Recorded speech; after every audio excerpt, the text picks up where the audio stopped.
Welcome back, ladies and gentlemen, to Canadian Football Central, CFL content for the fans, by the fans. And we have a video that we haven't done in a while, which is a CFL player going up to the NFL. That's right. This is going to be Damien Alford from Montreal, from Montreal, like born in Montreal, Quebec. He went to school in Utah. Played a year for the Calgary Stampeders and is now on his way up to the NFL, to the New Orleans Saints. Which this is, before we started recording, Rick, you said this was a futures deal. How does that work again? So my understanding is that because there's no years in it, so it's just basically a contract for the upcoming season.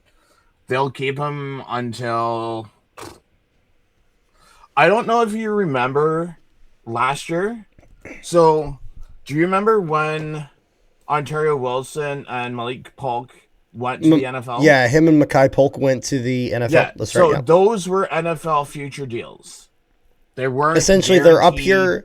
They're up here for now until we reevaluate, and maybe they stick around, maybe they don't. Yes. So okay. The other thing that you have to keep in mind is if he goes to training camp, which most likely he will, training camp is from mid-July to late August, which is week 6 of the CFL, roughly July 9th to the 12th.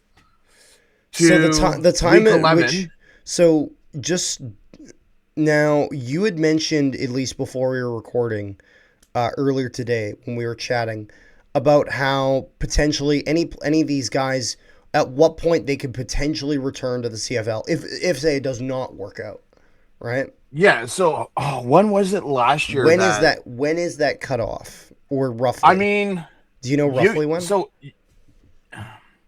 I've never seen them cut before camp.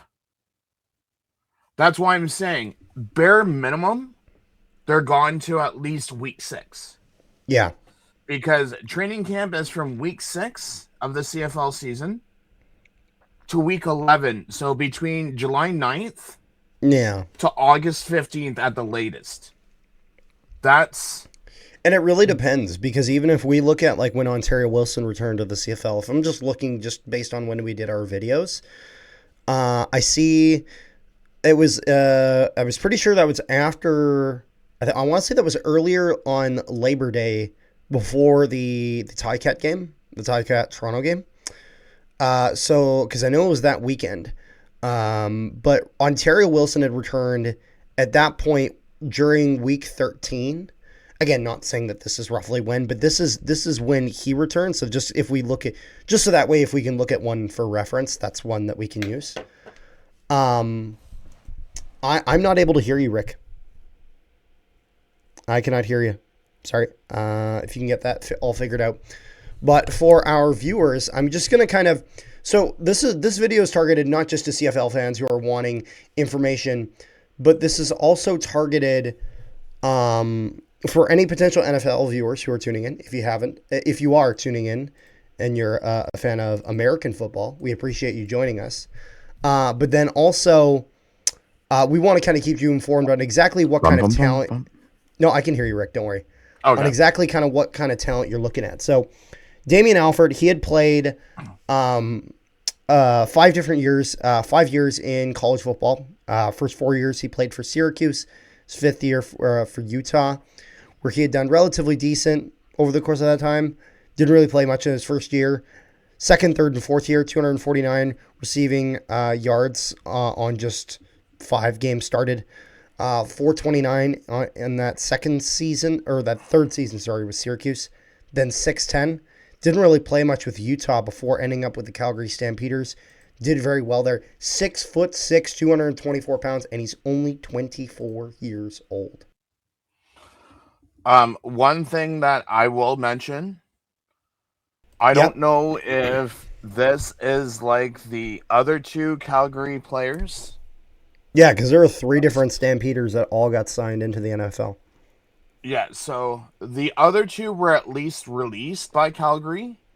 Mhm. Damien Alford has not. So even if Alford goes to the Saints, Calgary still owns his rights. Yeah. Because Well, because technically he signed until 2027. yeah, because if we even look at it, so he had done. If we just look at kind of recently the activities regarding Damian Alford, he had worked out for the New York Jets on Friday, November 21st, and then on the following Wednesday, on November 26th, the New Orleans offered him a guaranteed signing bonus, which showed serious interest. This is just from the Three Down Nation article from Justin Dunk. The Kansas City Chiefs, Cincinnati Bengals, and Cleveland Browns, as well as the Denver Broncos, all wanted to bring Alfred in for workouts, but he politely declined, just with the Saints kind of actually promising to provide a bit more. So, But now, so just I know we're talking about Damien Alford going to the Saints, but just as a whole, like what that does to the Stampeders receiving core, yeah. that leaves you Jalen Philpott, Clark Barnes, Reggie and don't forget. Beggleton, I was assuming he's just gonna healthy say Reggie Beggleton was mostly out from most of the injury. last season after the first two games. From injury, yeah. So I know Beggleton is signed for this year, so it's not like they only have the two receivers. I guess Beggleton is kind of Yeah. like a welcome back free agent type thing. So I'm sure him and Vernon Adams will click well. So at least they still have those three receivers. What they Yeah. do after that, I honestly couldn't tell you. Yeah.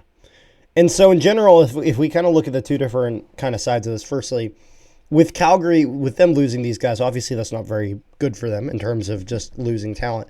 What it does, where it does look good though, is it does look good in the sense of if you're a player that's wanting to make that next step through the CFL, get to the NFL, when you see a program, especially like the Stampeders, where they have three guys going up this year. Firstly, there are spots available. And secondly, it's shown that whatever coach, whatever kind of advice, whatever kind of experience they got there was able to elevate them to that next level. It kind of keeps faith in that program. You know what I mean? And Yeah. so there is that. And so, and then for any kind of potential Saints fans that are watching this, kind of what are you getting with this guy? Firstly, you're getting a very young receiver, 6'6". You're getting a tall receiver, and that's something that I imagine was a factor in him in regards to compared to maybe some other receivers. He was really, really tall. 24. He's still only 24 years old, so he's really young. So there's still tons of time to mold him into exactly the type of receiver you want. Played in a limited capacity for Calgary last year. Only got 34 targets, 20 receptions on it, 407 receiving yards with 5 touchdowns. He was averaging 20.4 though. Did really well with the deep ball, with his longest being a 81-yard reception. And so it makes sense, like in the sense of he's been getting a lot of NFL interest for some time. Because, I mean, he was the first overall draft pick by the Stamps in the 2025 CFL draft. But then if we look into here, Miami Dolphins have brought Alfred to the team's local pro day Friday, April 11th of last year, of 2025. And so it's one of those things. There had been interest in him for a while. And so I'm not surprised.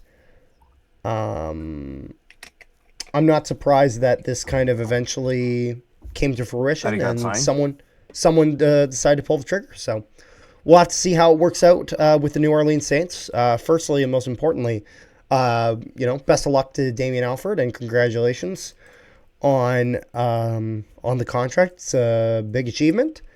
And is there anything else you got there, Rick? No, sir. All right, well, thank you guys so much for tuning into this video. Make sure you guys leave a like on the video, share it around, and subscribe if you haven't already. If you haven't, make sure you do. Also, if you guys haven't, make sure you guys join our Discord where we discuss all things CFL, NHL, all sorts of sports stuff. So make sure you guys go there and keep the conversation going. If you're any NFL fans checking into this and are unfamiliar with Canadian football, with the game that we have up here in Canada. Make sure you guys subscribe to the channel, though, because we got all that sort of stuff covered. Anytime any guy goes up from the CFL to the NFL, we got you absolutely covered there. And if there's anything you want to know about the CFL, comment down below. We'd love to answer it. So we'll see you guys next time.